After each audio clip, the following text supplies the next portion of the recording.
Hi everybody, Douglas V. Gibbs here, Mr. Constitution, and I want to talk about this idea of turning Washington, D.C. into a state.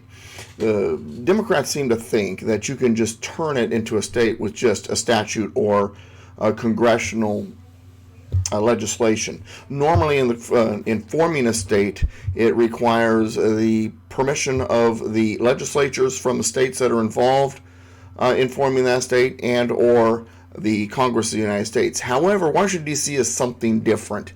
It is a district that was formed by the United States Constitution, Article 1, Section 8.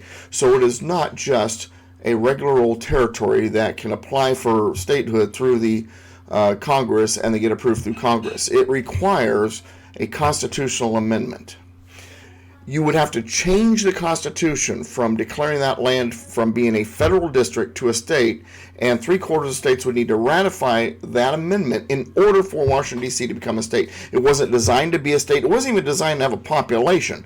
There's a 1871 act that enabled it to become a city, incorporated as a city so that it could have a population. It had a population because slaves escaping to the north, to non-slave states, slavery had already been abolished in Washington, D.C., so often they would just stop there, and jobs were waiting for them. The politicians wanted people to shine their shoes, wait their tables, make their beds, so on and so forth.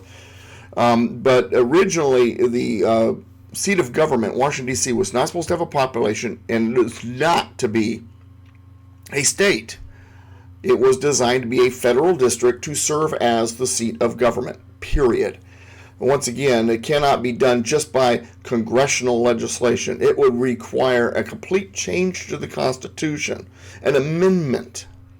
And then it would be disastrous because the seat of government should have no preferential ideas regarding anything, including regarding statehood.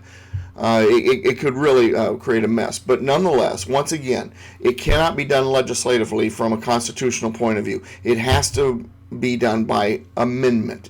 It is in the Constitution that the area that creates the District of Columbia, it's warranted by the Constitution in Article 1, Section 8, and it cannot be just become a state without changing the Constitution and overriding those original words in Article 1, Section 8, which compromises this new district.